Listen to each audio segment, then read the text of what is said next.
Subscribe to Feminism in India for your dose of intersectional feminist content, and make sure to hit the bell icon to get all the latest updates. The medical system should not be overburdened, and people should not have to rely on 24-year-old volunteers like me to look for resources. It doesn't matter if you've been reporting from a crematorium for the past 3 days and you feel exhausted, but the fourth day again, it is going to be a crematorium. You will again see people who've just lost their parents within a matter of a few hours. I want you to know is that you are not alone. You never were and you never will be. We're all a team and we're all in this together.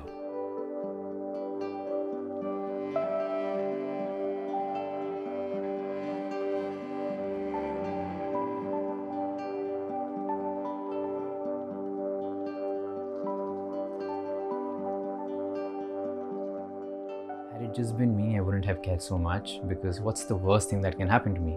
I'll get reinfected, my lungs will get fried, my saturation will fall, worst case scenario, I'll die.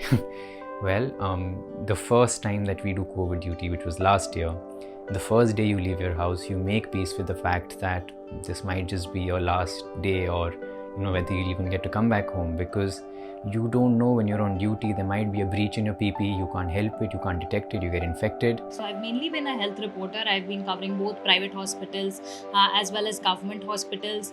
I've been covering both the complications that are developing due to COVID. So the more medical and more technical nuances of it, but also the human impact stories, all the people who've lined up at hospitals or crematoriums, how they've been struggling to get even a hospital bed, or people have been waiting for hours at crematoriums to even say a final goodbye to their relatives. So I've been in and out of hospitals and crematoriums for more than a year now.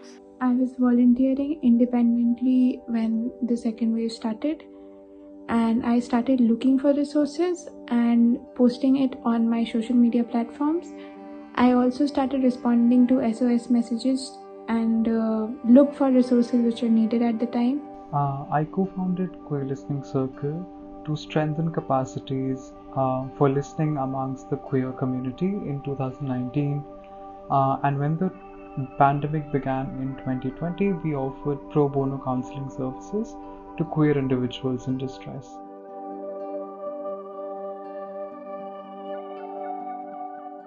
That when you lose a patient, and unfortunately we are losing a lot of them these days, and there's nothing that we can do about it, the relatives get violent because they can't deal with the fact that their patient has gone too soon. They did everything that they could, and then you wonder whether you need to save yourself as a doctor or you need to save other patients, because they can get violent, and we actually have to run for our lives sometimes. But that's all right, that's still okay. It's my headache, I can manage that. But what I don't want to do is bring it back home, because worst case scenario, if my family gets it, where do I get them admitted? Where do I get the oxygen from? I cannot take leave. All our leaves are cancelled. It's a pandemic situation. We're supposed to be on duty. So I can't even look after my own family, and that is the scariest part. Even when we were reporting from outside COVID care centers like the Sardar Patel Center in Chhatarpur, where people just brought their relatives in cars or autos, and they couldn't get a bed there, and people were just dying on the streets right before us. We saw people wailing right after they lost their mother or their father or their sibling. So it's very difficult when you are seeing somebody go through that moment, and you go back home and you have these sleepless nights. You just keep seeing images of these people in your head over and over again, but there is no time to relax. You just get up the next day and you have to go through that cycle again. So I kind of took the onus on myself for anybody who reached out to me. And when I was not able to help, which happened a lot actually, because there were no resources, how could I have found? That broke my heart. And I started having like mini breakdowns every day, as and when I heard of deaths where I could not have where I was not able to help. So I started having mini breakdowns, and one day I had a major breakdown. That is when I took a flight back home, because I was living alone in Delhi.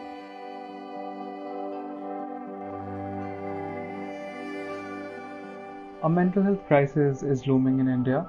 Cases pertaining to mental health disorders have risen by almost 20% since the lockdown.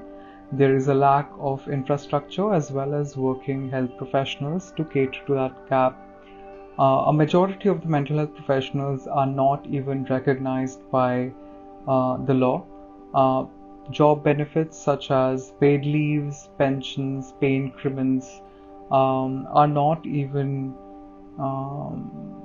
accessed by mental health professionals. I think what's sad is the fact that we don't have sufficient infrastructure.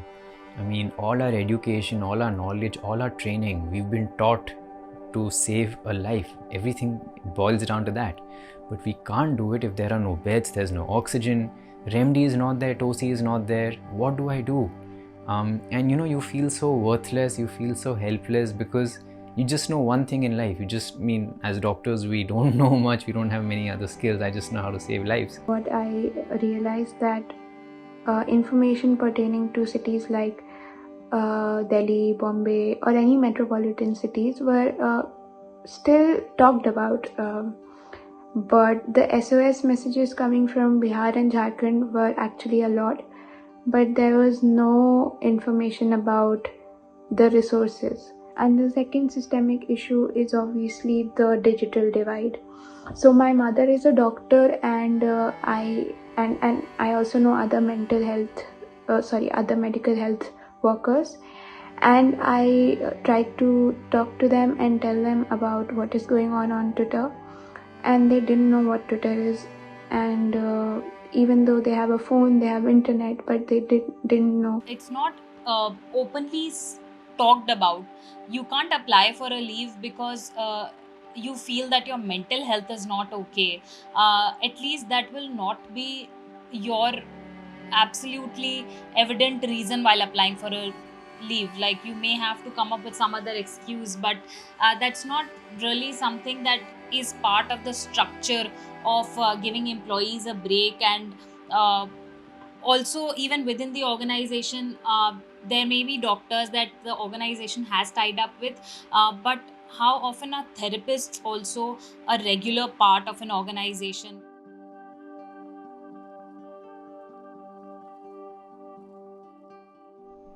Building psychological resilience under challenging times would safeguard us against the long-term effects of this pandemic. Individual steps to mitigate these effects are observe, listen, adapt, and learn. When the external situations are not in our control, we need to observe the impact of these changes from a distance. I'm not a professional, so I'm not sure what advice I can give people, but these are the things that help me. This might help for you or not. My mother used to constantly tell me, because she realized that I have not been eating and all of that. So she told me that if you will not take care of yourself, how are you going to take care of others? So that is something that was very true actually. If I'm not taking care of my mental health and physical health, how will I work? You need energy to call 1,000 people. Honestly, just be there for each other. Someone might be going through bereavement, they might have lost someone in their distant family, immediate family. People have lost jobs again.